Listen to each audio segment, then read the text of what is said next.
knowing a little bit about Kaldi, I think it's 95% Dragon Priest. Do you agree, Andrin? Yeah, and also like if you're looking at it, Dragon Priest has a fairly solid matchup against Druid. It's okay against Paladin, not as good as Control Priestess against Paladin, and it's at least better against Rogue than Control Priestess. Okay, so let's go to the match. We're in game 1, and it's Kaldi's Druid versus Ryzen's Rogue that he's known for.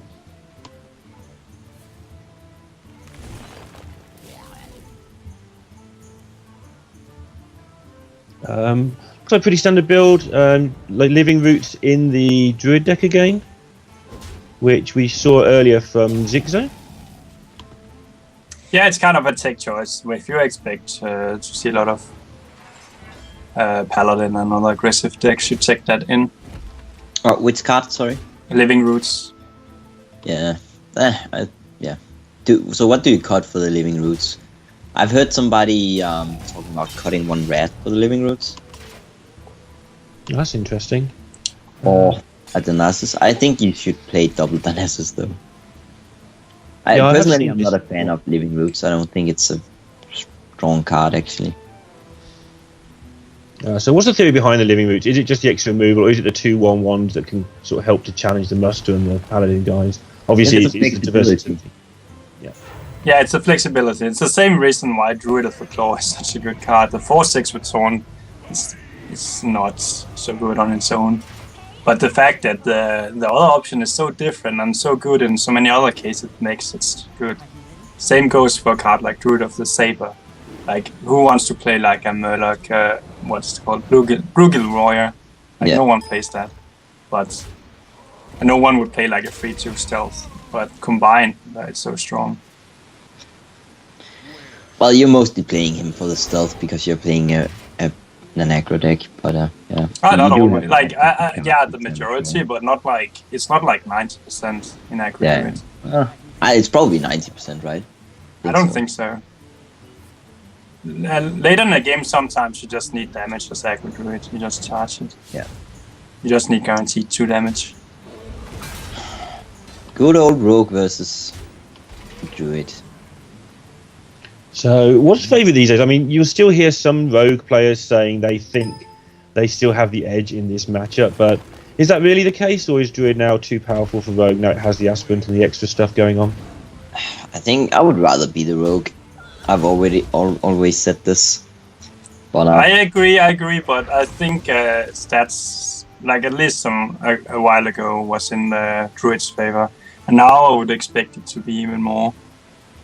But there are definitely, like, a good Rogue player would rather be on the Rogue side. There are some tools in Rogue that can just absolutely crush Druid, like Teacher Prep spell. Teachers are so good. Even if there's a swipe as a counter, it's not like a good counter because it's so much more expensive. You're gonna kind of like swipe a Teacher and hero power it. All the spells that the Rogue is casting, they're efficient removal or something like that. It's not like they pay just to make the 1/1s. They get the 1/1s basically just for free by doing efficient stuff. What do you think about the double shredder over the boom? I think it was reasonable considering if you could bait out a flurry, there would be no way for Ryzen to deal with this boom. Generally speaking, boom is, if you get boom by turn 7 against Rogue, you just win as the Druid. It's like I kept it in my starting hand sometimes when if I have a wild growth, I think you should just keep boom in this matchup. Yeah. Why is that? Is that just because how much damage you tend to have so much board control anyway? Right. And this game over, it's lethal, but because it just destroys the Rogue once you get it out. But you need the ramp, and it has to be the wild growth or double innovate, of course. So Ryzen taking a pretty quick lead there, 1-0 with the Rogue. It's a very aggressive draw he had. He had a nice Teacher early on, getting a lot of 1/1s, and then he scaled into double oil, getting the sprint on 7 into more burn, like with the flurry. Yep. Yeah, having a good all-round hand, like 6 was good. Partially minions, partially cheap, efficient removal is kind of the way to go as Rogue against Druids. Yeah. So Kaldi has to choose between Paladin and Priest. I guess it matters massively what Priest it is now. We will probably know after this whether he plays it or not what it is. And yeah, we are going to see that. So I'm guessing it's Dragon if he picks it over. Yeah, it is Dragon. Yeah, it's Dragon Priest. So you guys were right. Good call.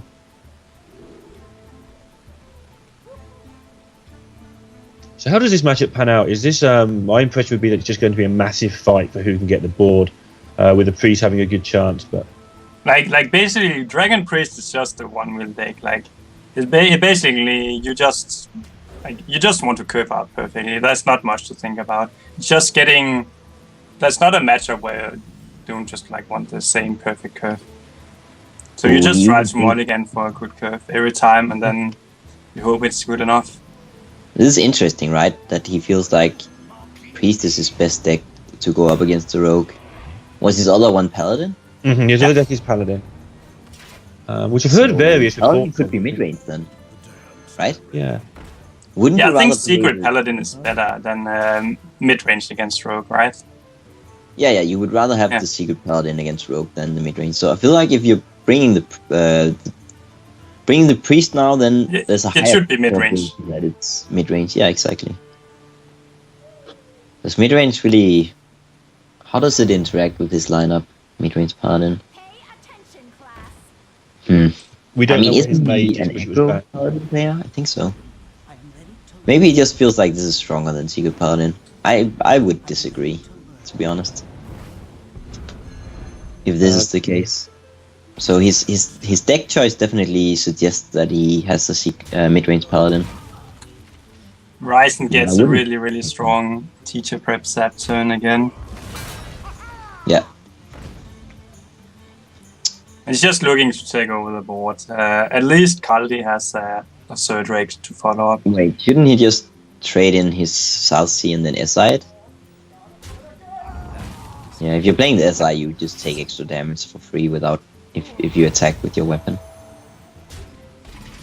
You can always just attack face with your weapon if you do want that extra damage, but it makes no sense having a 5-drop. This is where the Dragon Priest can struggle, of course. If it doesn't get things to stick on the board, and obviously against Rogue, that can be difficult then. Yeah, he drew a light bomb, but unfortunately for Kaldi, Lothar is gonna hit, so he's gonna tank so much damage before he can light bombs. And if you tank too much damage, Rogue will always apply pressure, and usually it's just gonna be too much. This is the turn where he really starts losing the game, Kaldi. Yeah, I really like going face there by Ryzen instead of trading to the Drake. Yeah. Trading into Drake when you're playing Lothar is just dumb. Yeah, Just you go basically face. get to do double damage with everything with 2 goes at it. So this is interesting. I feel like Ryzen should consider playing around Light Bomb here. And the only way doing that is to just not play your Drake and be content with the board that you have right now. I think that's the best line. Yeah, And I he totally sees it. agree. This is good. There's a lot of people who fail here, but I think just not playing the Drake is just strictly better. It's the Yep, only but way he Kaldi has to can Light come Bomb back. now. You also And know it's Dragon Priest, so you know there's not going to be like... Is that because that was his Circle or last something. minion? Like, if you had a handful of minions, you maybe test with one more guy, or would you have played around it even if you had sort of 2 or 3 things in hand there? I think in that spot you could just afford to play around it regardless of how many cards your opponent had, so you just should play around it. Yeah, you were so far ahead that it was like... Your board was so big you had to AoE clear. If the other guy didn't Light Bomb, you just punish his minions by doing the flurry play. So it was just strictly better to just hold back the Drake, in my opinion. Picks up Sprint, that's a really solid draw. Yeah, he's actually gonna go for the flurry play this turn, just preserve his Drake. Yeah. I like this, because otherwise he would have to prep Sprint, then find something. Yeah, and next turn, Prep Sprint is just gonna probably get him lethal. Yeah, he's just gonna get lethal. And this is where pro players come into their own. He hasn't got the lethal in hand, but he knows his deck. He's played the deck thousands of times and just knows that Prep Sprint is going to be lethal such a huge percentage of the time that you don't have to have the lethal in your hand. Yeah, like it's not like he has to do the math. He knows I Prep Sprint next turn, I have 5 mana left. What my average card is dealing damage, so getting 4 cards, it will almost always give me lethal. It's just like an instinct when you've played the deck enough. And yep, didn't even need to prep the sprint anyway, and takes 2-0 lead. Pretty convincingly Rogue play. I think last time Ryzen won, it was also 3-0 by Rogue, so definitely seeing why he's definitely seeing that he's a really strong Rogue player, and you have to fear his Rogue. And now we get to see about the Paladin. So we get to find out now if Kaldi is playing the secret Paladin and thought the Priest was better, or if he is just playing the mid-range game that you guys suggest. There is a consecration of Coghammer. That could mean either, but it probably means that there's a good chance this is a more of a mid-rangey deck. Come to think about it. On the contrary, drawing the Consecrate, you have two of them in the mid-range Paladin, you have one of them in the aggro. So yeah, that's what I meant. I may have worded it backwards. I think about the decision of the ban. I believe Kaldi banned Ryzen's Mage. He did. Yeah, he probably expected it to be Freeze Mage, because Freeze Mage is fairly good against Kaldi's lineup. But if he knew it was Tempo Mage, I'm pretty sure he would be a ban Rogue, because Rogue is also pretty good against Kaldi's lineup. Like, Kaldi basically have like a 50-50 in the Druid, and then he has two bad matchups. So yeah. Yeah, and of course you have built these decks for 3 matches, not just for the one. So he couldn't just go, I'm playing against Ryzen, I better be careful about Rogue. You do have to plan for the other players as well. Did Kaldi keep Muster for Battle in his opening hand? I believe he did. I think it was the middle 2 cards that he I actually don't like that. Against Rogue. I think you're not supposed to keep it against Rogue. Just because it gives their fans something to do.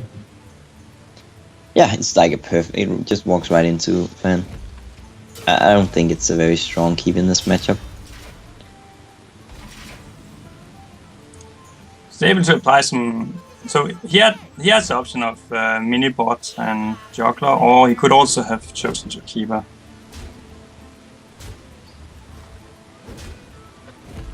This board is a little more trigger to deal with like...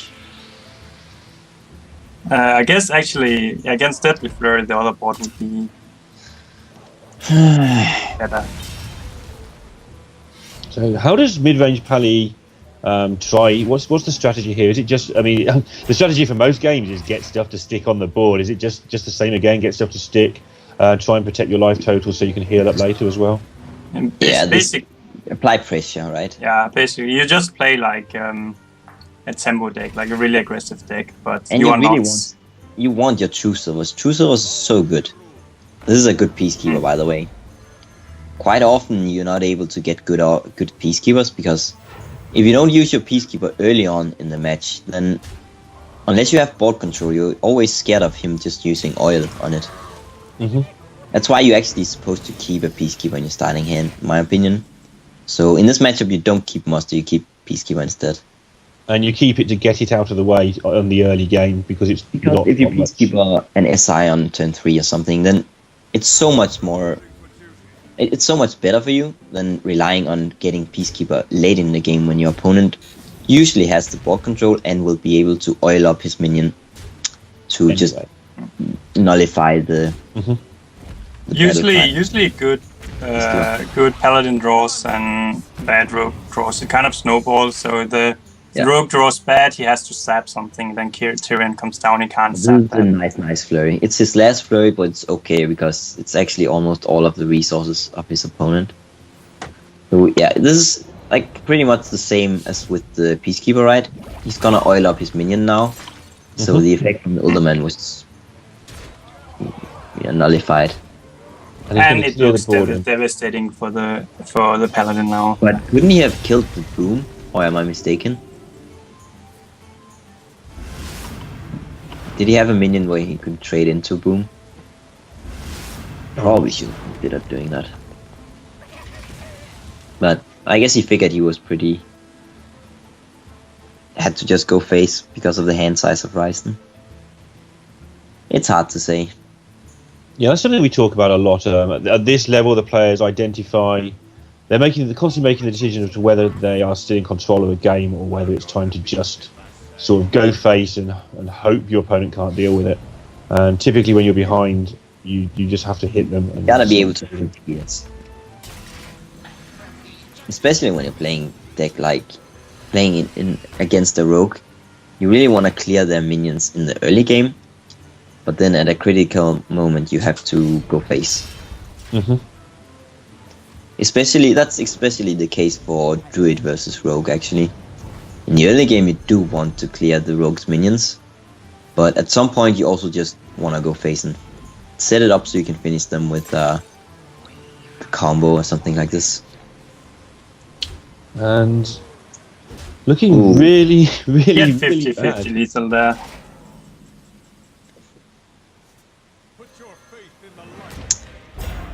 I can't imagine the Tyrion being enough to... No, it's not enough. It's not enough. It's not even close. A very quick 3-0 from Ryzen there, which is Yeah. pretty impressive comeback, considering he did just have that pretty difficult game against Just Cyan that he ended up getting squeaked out on.